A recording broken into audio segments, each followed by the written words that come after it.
वासना का शिकार सन्यासी और पतिव्रता रानी। बहुत प्राचीन बात है। एक राजा था, बहुत नेक, बहुत सज्जन, अपनी प्रजा को अपने पुत्र की तरह पालता था। उसके राज्य में सब लोग प्रसन्न थे, क्या धनवान और क्या गरीब, सब राजा की प्रशंसा किया करते थे। वह बहुत वीर भी था, इसीलिए पड़ोसी राज्य उसके राज्य की ओर आंख उठाकर भी देखने का साहस नहीं करते थे। साधु, सन्यासियों और योगियों का बहुत सम्मान करता था वह राजा। राजा को शिकार खेलने का बहुत शौक था। जब जी चाहता शिकार खेलने निकल जाता था। एक दिन वह जंगल में शिकार खेलने गया। उसे कोई जंगली जानवर नजर ही नहीं आया। वह जानवरों की तलाश में घने वन में चला गया।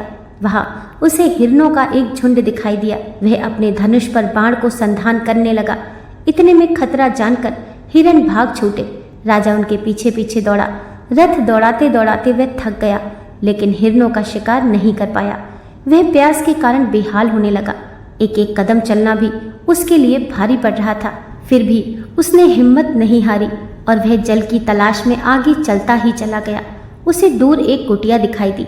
उसकी उम्मीदों को नए पंख लग गए, पैरों में भी जान आ गई। जब मन में आशा का संचार हो जाता है तो शरीर के सारे अंगों में जान आ जाती है। वह जैसे तैसे उस कुटिया तक पहुंचा और उसके दरवाजे पर जाकर धड़ाम से गिर पड़ा। कुटिया एक सन्यासी की थी। उसने धड़ाम की आवाज सुनी तो उसकी निगाहें उधर की ओर मुड़ी। दरवाजे पर एक राजा को पड़ा हुआ देखकर वह दौड़ा और उसने राजा को उठाकर एक बिछौने पर लेटा दिया और उस पर ठंडे जल के कुछ छींटे मारे। शीतल जल का कमाल था कि राजा की मूर्छा टूट गई और उसने अपनी आंखें झट से खोल दी। पानी, मरी मरी आवाज में राजा ने कहा। सन्यासी तुरंत पानी लेकर आए और राजा को ठंडा पानी पिलाया। पानी पीते ही राजा की जान में जान आ गई और वह उठकर बैठ गया। सन्यासी ने उसे कुछ मीठे फल दिए, जिन्हें खाकर राजा का पेट भर गया। जब क्षुधा शांत हो जाती है तो व्यक्ति का ध्यान बाकी चीजों की ओर जाता है। राजा का ध्यान अब उस सन्यासी की ओर गया। कितना तेज था उस सन्यासी के चेहरे पर। चेहरा चंद्रमा की तरह दमक रहा था। राजा उस सन्यासी को देखकर उसके प्रति अपार श्रद्धा से भर गया और उसने सन्यासी को दंडवत प्रणाम करते हुए कहा, आपके दर्शन करके मैं कृतज्ञ हो गया प्रभु। आपने जल और फलों से मेरे प्राणों की रक्षा की है, अतः मैं आपका ऋणी हूँ। आप जो चाहे मुझसे मांग सकते हैं। एक सन्यासी अपने लिए नहीं जीता है राजन, वह समाज और राष्ट्र के लिए ही जीता है। सन्यासी भोग और संग्रह से सर्वदा दूर रहते हैं। मुझे किसी चीज की कोई आवश्यकता नहीं है।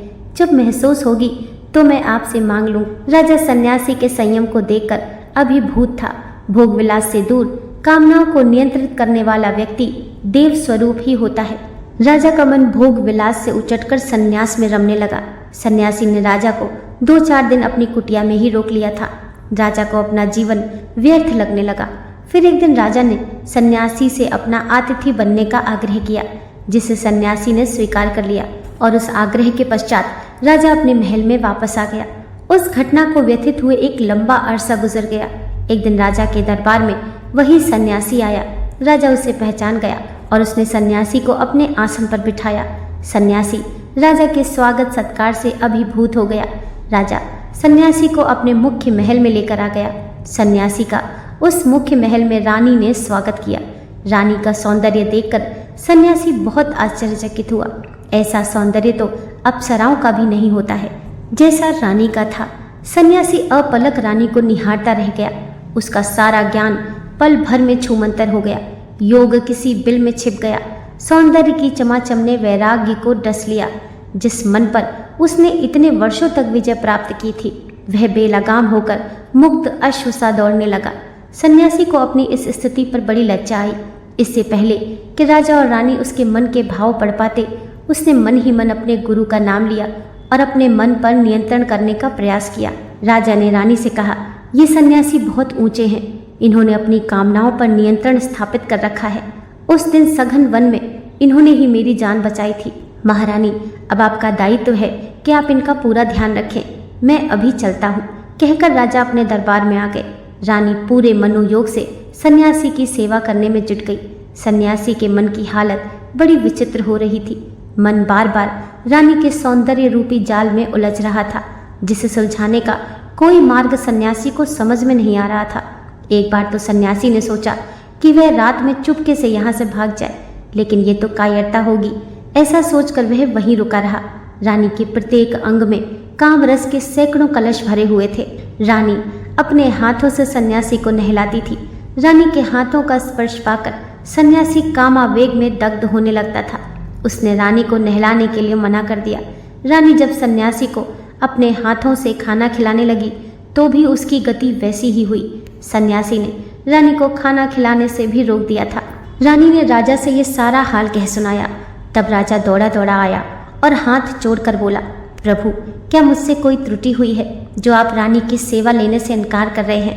तब सन्यासी ने कहा, नहीं राजन, मैं रानी की सेवाओं से बहुत प्रसन्न हूँ, लेकिन मैं बहुत शर्मिंदा भी हूँ कि रानी के अप्रतिम सौंदर्य ने मेरे मन में खलबली मचा कर रख दी है। मेरा रोम रोम कामावेग में पूरी तरह दग्ध हो रहा है। मन अस्थिर हो गया है। अब तो इसका एक ही उपाय है, जिसे कहते हुए मैं बहुत लज्जित हो रहा हूँ। क्या आप अपनी रानी को मुझे दे सकते हैं? मैं प्रणय के धागे से बंध गया हूँ और उनके साथ कुछ दिन रहना चाहता हूँ। सिर नीचे किए हुए सन्यासी बोला।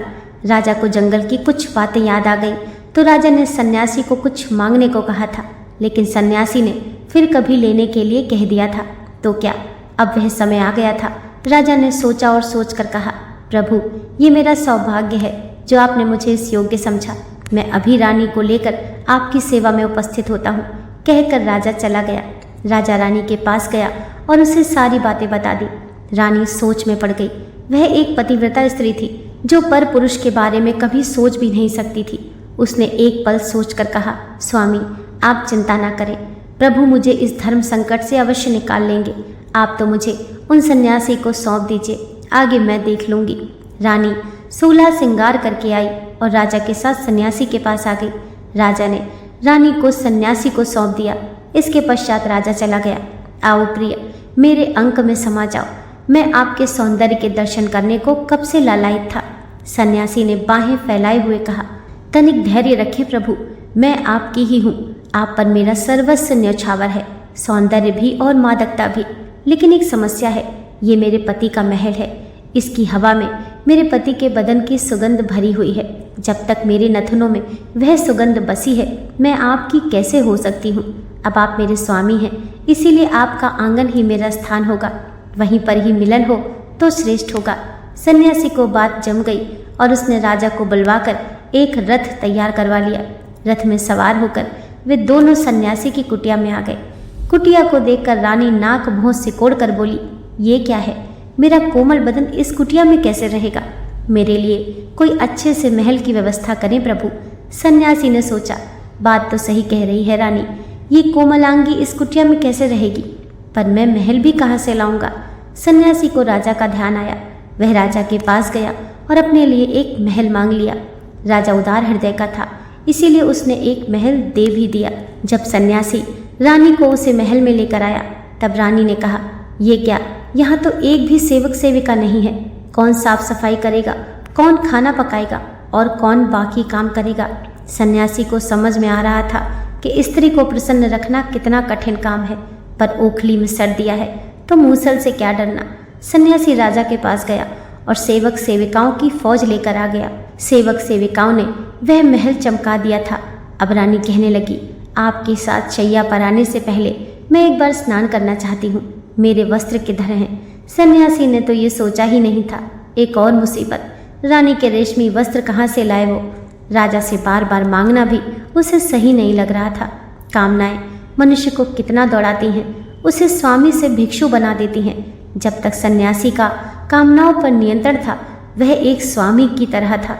जो अब एक भिक्षु बन गया है, वह लज्जित होते हुए राजा के पास गया और उसने रानी के लिए नए वस्त्र मांगे। राजा ने मुस्कुराते हुए सन्यासी की ये कामना भी पूरी कर दी। सन्यासी वस्त्र लेकर आ गया। तब रानी ने कहा, स्नान करने के लिए जल में डालने को इत्र केवड़ा किधर है? मेरे अंगों पर लगाने के लिए केसर चंदन कहाँ है प्रभु? अब सन्यासी तंग आ गया था। काम वासना ने उसे रानी का गुलाम बना दिया था।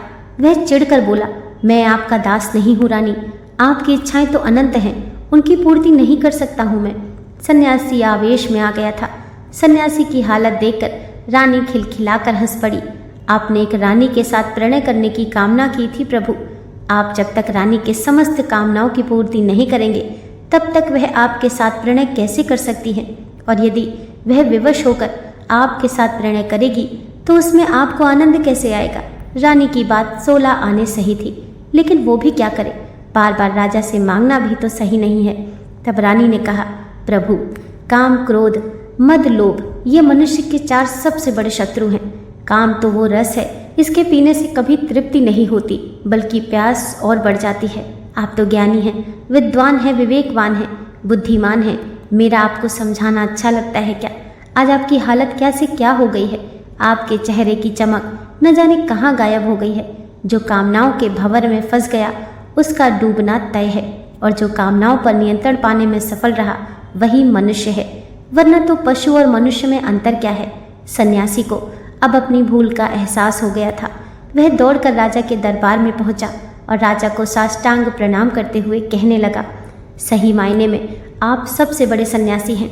आपने अपनी पत्नी को किसी और के साथ शयन करने की इजाज़त दे दी, किंतु इसके बाद भी आपके चेहरे पर एक शिकन तक नहीं आई।